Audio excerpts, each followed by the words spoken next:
Australia won by 82 runs in Adelaide to attain the Ashes in 11 days of playing time. It got a little bit closer today than it did look at the beginning of play, but a relentless effort from the fast bowling attack got the job done after an injury to Nathan Lyon, which we'll come on to in a little bit. But I'm joined by Aaron Finch to look back on this test match. Aaron, before we get into the specifics, just your overall feelings on Australia being able to clinch the Ashes the way they did today.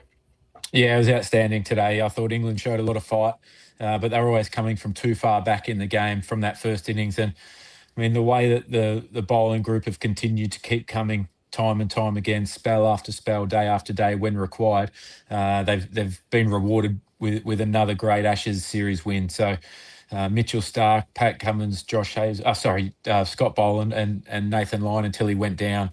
They were brilliant, and credit to England in the second innings. But like I said, just coming from too far back again in a game that they had some pretty good conditions for batting at different times.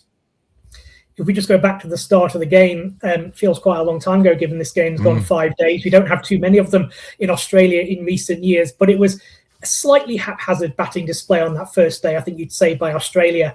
But it was anchored by Alex Carey's hometown century, 370 on the board in that first innings. Did you think Australia were ahead of the game at that point, or had England kept themselves in it?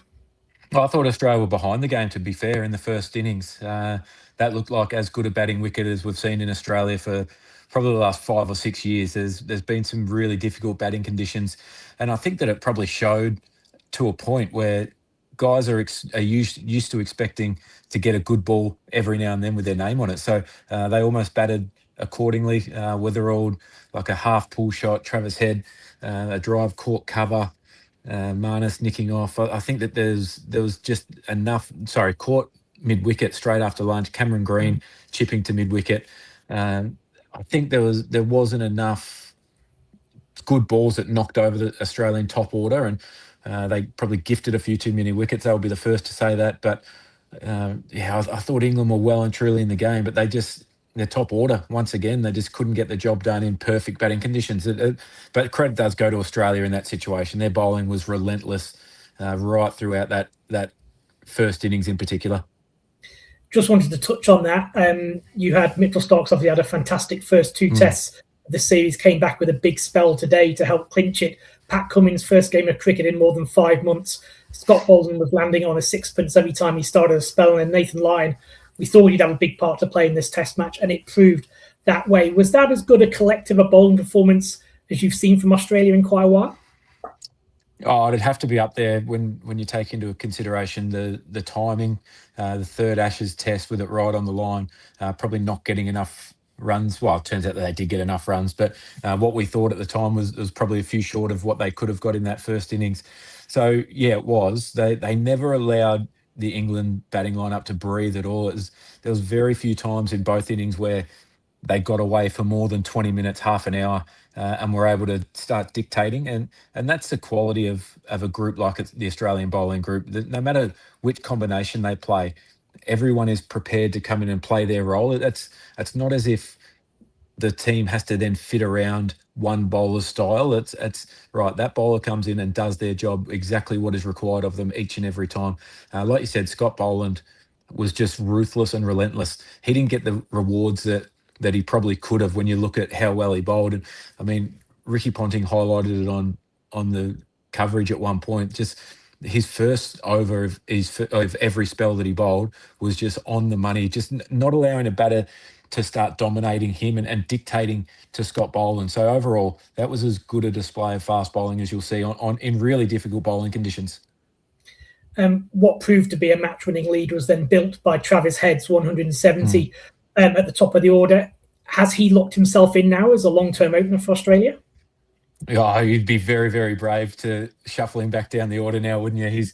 He's a super player. And the one thing that is highlighted by that is the way that teams bowl to him when they've got a brand new ball in hand. That they have to try different things because his whole game is set up to hit your best ball for 4. So all of a sudden, all the planning and preparation that England have gone into this series with, attacking Travis Head's body, attacking him short, not allowing him any room to get away. He just dismisses that straight away because he's shuffling around the crease. He dictates to you how he wants you to bowl, and that's an incredible skill to have. Not many players in world cricket have that skill. I mean, we've seen it a few times when Harry Brook's been able to get away, mainly in England conditions or subcontinent conditions, but it just makes you do some funny things as a bowling unit because you say, well, we need to use the new ball. We need to pitch it up and bowl fourth stump. But that's what Travis Head's waiting for. So then before you know it, he's got to 30. His batting partner's flown under the radar. Jake Weatherald, I know he didn't get many in this test match, but he did in Brisbane. He looked good at different times. It allows Marnus Labuschagne to go about his business how he wants to play. So the flow-on effect, not just the runs that Travis Head's getting, but what he does to the opposition bowling makes him so dangerous at the top. And I think that will stay for a long time. For a few moments today, there were perhaps a few flashbacks to the 2023 Ashes with Nathan Lyon limping off there. As it was today, Australia had enough breathing space to get the job done. Looks a pretty nasty injury for Nathan Lyon. Hard to see how he gets up for the rest of this series now. But having wrapped up the Ashes, Australia have a little bit of, I guess, that chance to look at someone. I mean, I guess there's a chance they may look at an all-pace attack in Melbourne, perhaps, depending on what the service is. But just what do you think they might do given the Nathan Lyon situation? I think they'll have to bring a spinner into the squad at least. The MCG wicket it's had a fair bit of grass on it, and it's quite thatchy grass, which means that especially early in the game you get some seam, but it's generally reasonably slow tennis ball bounce type movement. And as the game goes on, the ball grips into the surface for the spinners. Todd Murphy has bowled well there in the past, so I'll be interested to see which way they do go. Whether they go with the next two that they've identified in line being Matthew Kuhneman, the left-arm orthodox, or Todd Murphy, the right-arm off-spinner, who have both played in subcontinent conditions. There's Mitchell Swepson as a as a leg spinner, and then you've got Corey Roccacelli, who's been exceptional playing for WA. He gets bags of wickets. He is very miserly, and the fact that he's doing that while bowling at the whacker says a lot about the skill that he brings to the table as well. So I'll be fascinated to see which way that they go with that selection, because I don't think that there's a wrong decision. The way that the Ashes has played out probably perfectly for Australia is it does give them some freedom to be courageous and maybe if there is a batting spot up for grabs at any point in the next two test matches, maybe they go with a youngster and throw them in the deep end and say, right, this is what international cricket is all about on the biggest stage. So I think that process of starting to blood the next generation of players coming through, it's a good opportunity should that arise. But from the spinning option, I think it'll just be out of those four.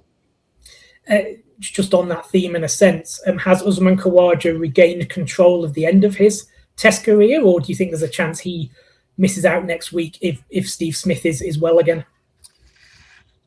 Oh, it's a big call, isn't it? I think if Josh Inglis had have got any runs, that probably would have been the case. That it's the last man out, last man in, first man out, if you know what I'm saying.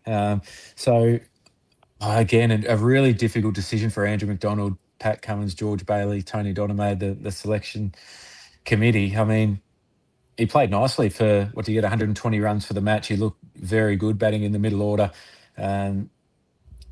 Steve Smith comes straight back in and bats at 4. There's no doubt about that if he is fit. So if I had to make a call, I would say he just comes in and replaces Steve Smith. Sorry, Steve Smith replaces Usman Khawaja.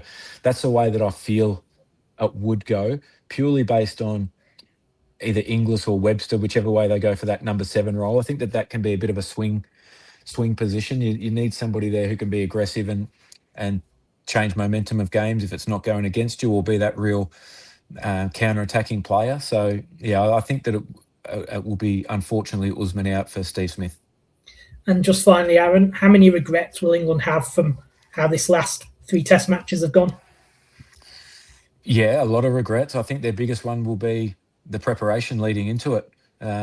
With this Test match, they got closer than what they did in the first 2. And, I mean, when you're looking at the overall series, they seem to be getting better and better as this series goes on. So imagine they have had 2 first-class games in the lead up to this, and then they started peaking in Perth instead of getting it all together in Adelaide. So that'd be really hurting them at the moment. But you know what's been the biggest difference? The catching. Yes, there's been runs and wickets and individual performances, but the catching, you can't afford to drop good players and give them multiple lives in the first 3 Test matches of the series. Marnus Labuschagne has taken some absolute hangers. Australia, Alex Carey, Steve Smith, their fielding has been pretty flawless right throughout, and England have just let far too many opportunities slip, and some very simple ones at that as well. So. Yeah, you just can't afford it. But I think that they'll be kicking themselves. They'll be kicking themselves for not playing a spinner. I know Will Jacks batted well. He showed some real grit in Brisbane. He showed some real technique and poise and determination here in Adelaide. But it was in the team as a frontline spinner almost. And yeah, that wasn't the right move in my opinion. Well, thanks very much, Aaron. The Ashes will stay with Australia for at least another 2 years. We'll be back next week to review the Boxing Day test to see whether they make it 4-0 or whether England have something that they can take home with them at the end of this series. Go Australia.